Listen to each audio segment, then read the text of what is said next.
به نام خالق هستی، کیمیاگر، فصل 4.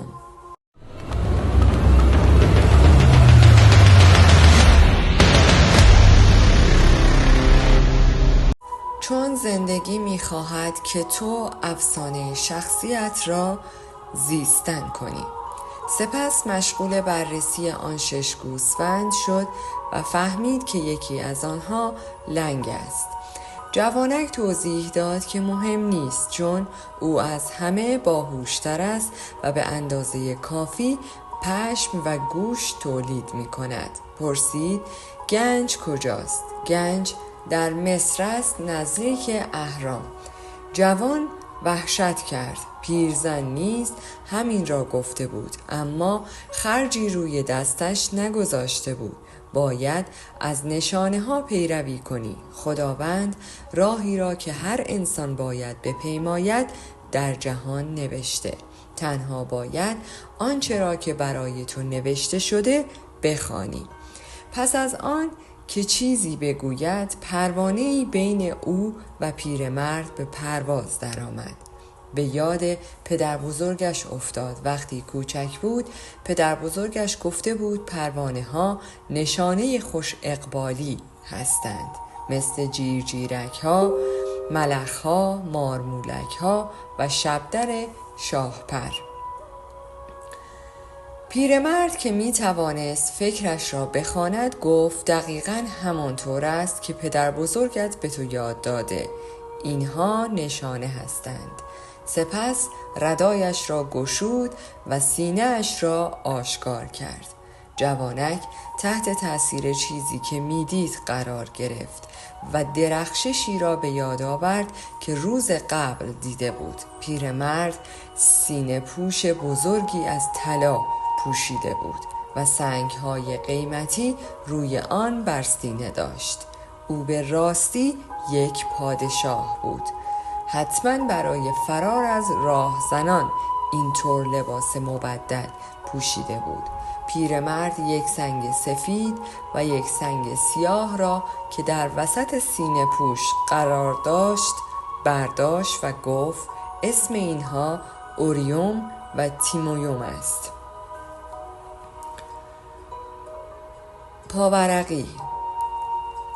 و هارون هنگامی که به حضور خداوند به قدس وارد می شود، نامهای بنی اسرائیل بر سینه عدالت و قلب خود بگذارد و اوریوم و تیمیوم را در سینه بند عدالت بگذارد تا هنگامی که هارون به حضور خدا می آید بر قلبش باشد و در حضور خداوند عدالت بنی اسرائیل را همواره بر قلب خود تحمل کند. تورات، عهد عتیق، سفر خروج آیات 28 تا 30. سپس ترشاتا به آنان گفت تا هنگامی که کاهنی به همراه اوریوم و تیمیوم نیستد نمیتواند از قدس القداس بخورند. معنا سنگ سیاه بله و معنای سنگ سفید خیر است.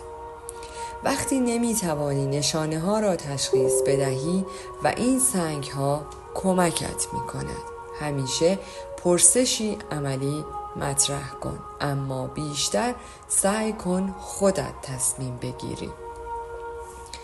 گنج در کنار اهرام است و قبلا هم این را میدانستی، اما میبایست 6 گوسفند میدادی تا من در تصمیم گیری کمکت کنم. جوانک سنگ ها را در خورجینش گذاشت. از آن زمان به بعد خودش باید تصمیم بگیرد. از یاد مبر که همه چیزها یگانه هستند. زبان نشانه ها را از یاد مبر و فراتر از هر چیز فراموش نکن که تا پایان افسانه شخصیت پیش بروی. اکنون میخواهم داستان کوتاهی برایت تعریف کنم. کاسبی فرزندش را فرستاد تا راز خوشبختی را از فرزانه ترین آدم جهان بیاموزد. پسرک 40 روز در بیابان راه رفت تا سرانجام به قلعه زیبایی بر فراز یک کوه رسید. مرد فرزانه‌ای که پسرک می‌جست آنجا میزیست. اما قهرمان ما به جای ملاقات با مردی مقدس وارد تالاری شد و جنب و جوش عظیمی را دید. تاجران می آمدند و می رفتند. مردم در گوشه و کنار صحبت می کردند. گروه موسیقی کوچکی نغمه های شیرین می نواخت و میزی مملو از لذیذترین غذاهای آن بخش از جهان آنجا بود. مرد فرزانه با همه صحبت می کرد و پسرک مجبور شد 2 ساعت منتظر بماند تا مرد فرزانه به او توجه کند. مرد فرزانه با دقت به دلیل ملاقات پسرک گوش داد، اما به او گفت که در آن لحظه فرصت ندارد تا راز خوشبختی را برایش توضیح دهد. به او پیشنهاد کرد تا نگاهی به گوشه و کنار قصر بیندازد و 2 ساعت بعد بازگردد. سپس 1 قاشق چایخوری به پسرک داد و 2 قطره روغن در آن ریخت و گفت علاوه بر آن می‌خواهم از تو خواهشی بکنم. همچنان که می‌گردی این 2 قاشق را هم در دست بگیر، اما نگذار روغن درون آن بریزد. پسرک شروع به بالا و پایین رفتن از پلکان قصر کرد و در تمام آن مدت چشمش را به آن قاشق دوخته بود. پس از 2 ساعت به حضور آن مرد فرزانه بازگشت. مرد فرزانه پرسید فرش‌های ایرانی تالار غذا خوریم را دیدی؟ باغ را دیدی؟ که خلق کردنش برای استاد باغبانی 10 سال زمان برد. متوجه پوست نوشته های زیبای کتابخانه هم شدی؟ پسرک شرم زده اعتراف کرد هیچ ندیده است. تنها دغدغه او این بود که روغنی که مرد فرزانه به او سپرده بود نریزد. مرد فرزانه گفت پس برگرد و با شگفتی های دنیای من آشنا شو. اگر خانه کسی را نبینی نمیتوانی به او اعتماد کنی. پسرک قوت قلب گرفت. قاشق را برداشت، بار دیگر به اکتشاف قصر پرداخت. این بار تمام آثار هنری روی دیوارها و آویخته به سقف را تماشا کرد. باغ را دید و کوههای گرداگردش را و لطافت گلها را و نیز سلیقه‌ای که در نهاد نهر اثر هنری در جای خود به کار رفته بود.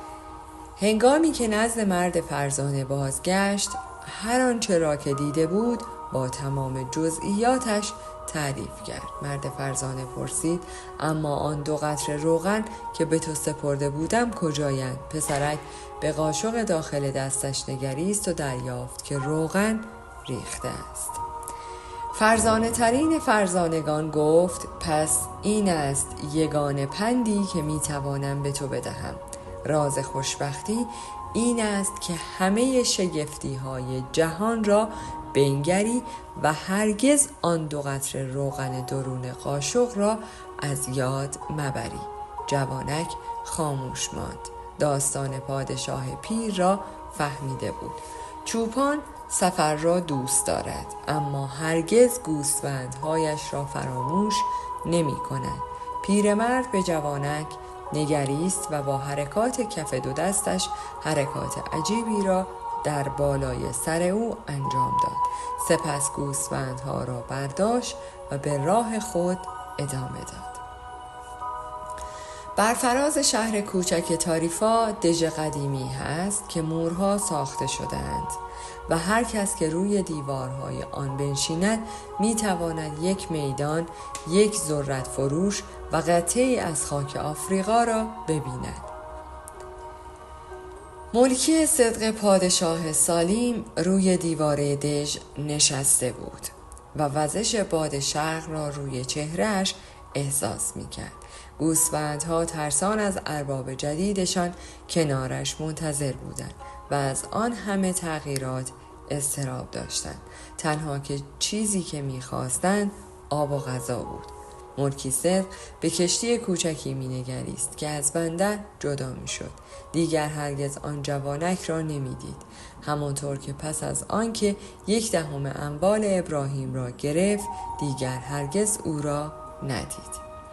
هرچه بود کارش همین بود. خدایان نباید آرزو داشته باشند، چون خدایان افسانه شخصی ندارند.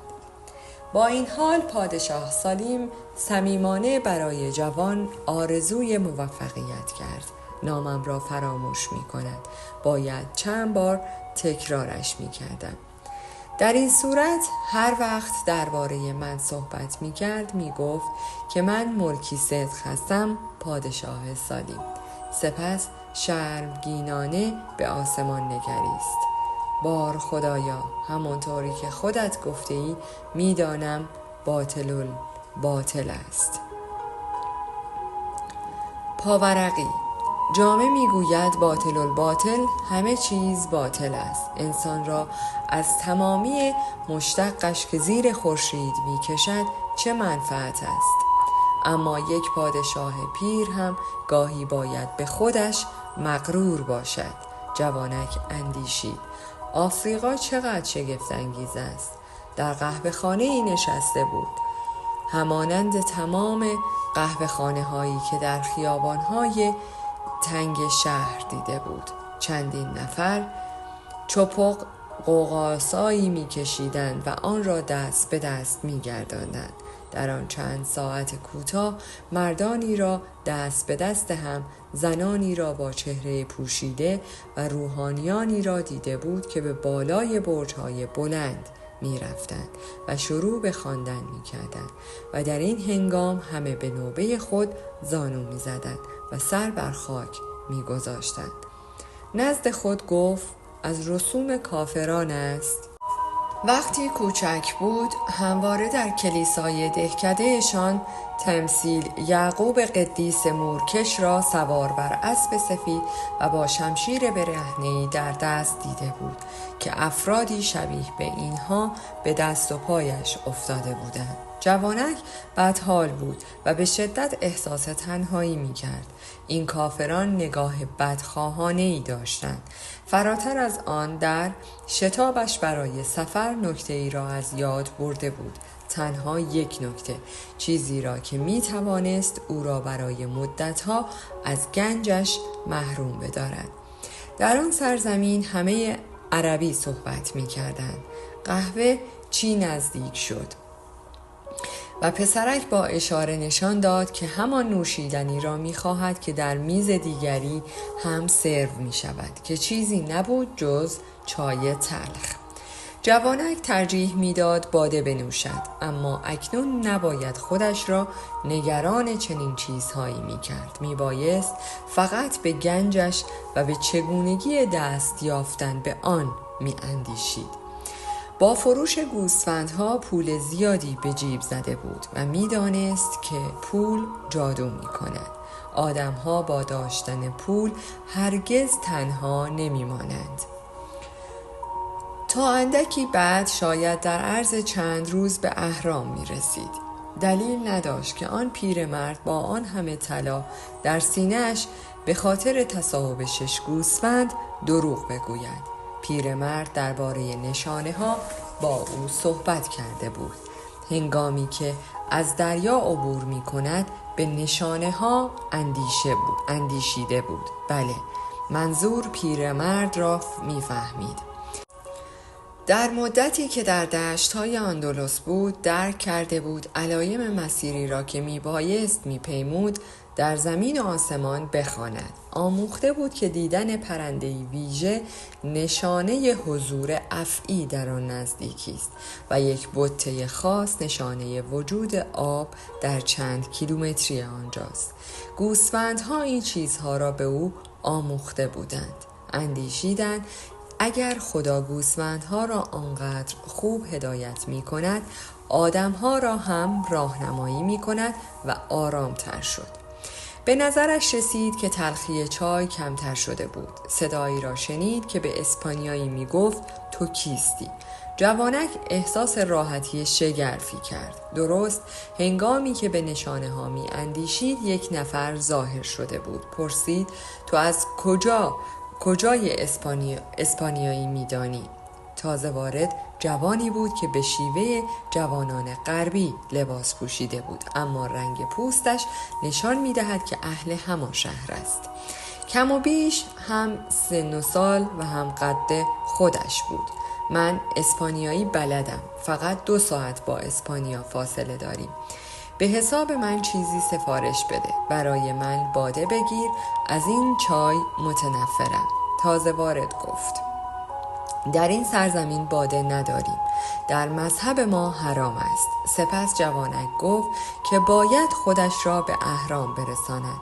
نزدیک بود که از گنج هم صحبت بکند، اما تصمیم گرفت که ساکت بماند، وگرنه کاملا متحمل بود که این عرب هم بخشی از گنج را بخواهد تا او را به آنجا ببرد.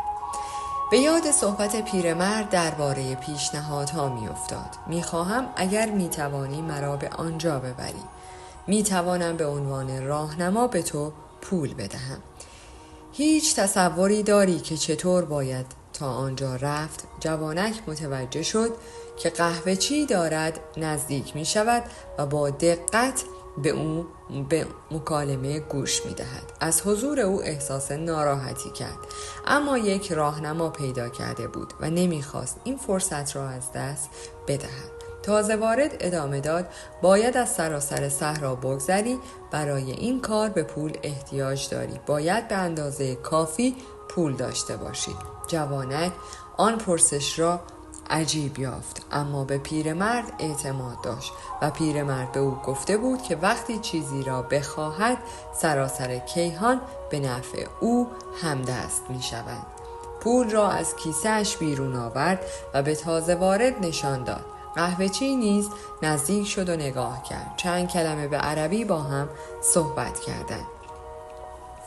قهوه چی خشمگین می نمود. تازه وارد گفت حالا برویم، نمیخواهد اینجا بمانیم. خیال جوانک راحت شد. برخاست تا صورت حسابش را بپردازد، اما قهوه چی او را گرفت و بیوقفه شروع به صحبت کرد. جوانک نیرومند بود، اما در سرزمینی بیگانه بود. دوست جدیدش بود که صاحب قهوه خانه را به کناری راند و جوانک را به سوی در کشید. گفت پولهایت را میخواست. مثل سایر قسمت‌های آفریقا نیست. ما در یک بندر هستیم و بندرها همیشه پر از دزد هستند. می توانست به دوست جدیدش اعتماد کند. در وضعیتی بحرانی به او کمک کرده بود. کیسه پول را بیرون آورد و پولهایش را شمرد. دیگری پولها را گرفت و گفت می توانیم فردا به اهرام برسیم، اما باید 2 شتر بخریم. در خیابان‌های تنگ تنجه به راه افتادند.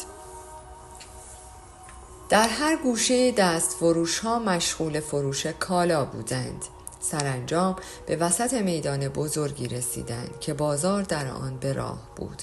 هزاران نفر در آنجا حرف می‌زدند، می‌فروختند، می‌خریدند. سبزی‌ها با خنجرها، فرش‌ها با انواع چپق آمیخته بودند، اما جوان از دوست جدیدش چشم بر نمی داشت.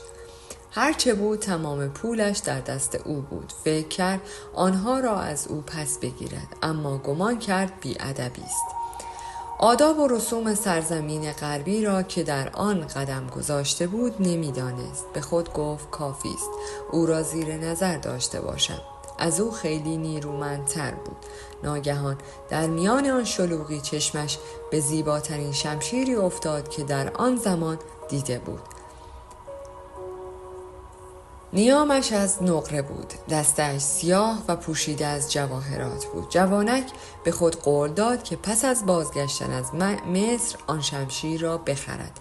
از دوستش پرسید از مغازه‌دار بپرس قیمتش چقدر است، اما متوجه شد هنگام تماشای شمشیر برای لحظه‌ای حواسش پرت شده قلبش فشرده شد، گویی قفسه سینه‌اش ناگهان تنگ شده بود. می‌ترسید به پیرامونش بنگرد، چون می‌دانست با چه روبرو می‌شود. چشمانش تا چند لحظه همچنان به شمشیر زیبا خیره بود، تا اینکه سرانجام جرأت کرد و برگشت. مردم در گوشه و کنار بازار رفت و آمد می کردند. فریاد می زدند، می خریدند. فرشها آمیخته با فندقها، کاهوها در کنار سینیهای مسی، مردان دست در دست هم در خیابانها، زنها چهره پوشیده، بوی غذای قلعه‌ای و در هیچ جا چهره دوستش را نمیدید. هنوز سعی داشت فکر کند به طور تصادفی او را گم کرده. تصمیم گرفت همانجا منتظر برگشتنش بماند. اندکی بعد یک نفر به بالای یکی از آن برج‌ها رفت و آغاز به خواندن کرد. تمامی مردم روی زمین زانو زدند و سر بر خاک ساییدند و آنها نیز شروع به خواندن کردند. سپس همچون گروهی از مورچگان کارگر بساط خود را برچیدند و رفتند. خورشید نیز آغاز به رفتن کرده بود. جوانک زمان درازی به خورشید نگریست تا اینکه او نیز در پشت خانه‌های سفید گرداگرد آن ناپدید شد. به یاد آورد که همان روز صبح وقتی خورشید طلوع می‌کرد او در قاره دیگری بود. یک چوپان بود، 60 گوسفند داشت و می‌خواست با بزرگانی ملاقات کند که دختری داشت. آن روز صبح هر آنچه که قرار بود آن روز رخ دهد می‌دانست. اما اکنون که خورشید در افق فرو می‌رفت، در کشوری دیگر بود، بیگانه‌ای در سرزمینی بیگانه که حتی نمی‌توانست زبانشان را بفهمد. دیگر یک چوپان نبود و دیگر هیچ چیز در زندگی نداشت، حتی پولی برای بازگشت و آغاز دوباره همه چیز. در پایان از شما دوستان عزیزم می‌خواهم برای حمایت بیشتر ما کانال ما را به دوستان خود معرفی کنید. برای انرژی بیشتر ما رو لایک کنید و برای ادامه پرقدرت‌تر سابسکرایب. تا درودی دیگر، درود و 200 بدرود.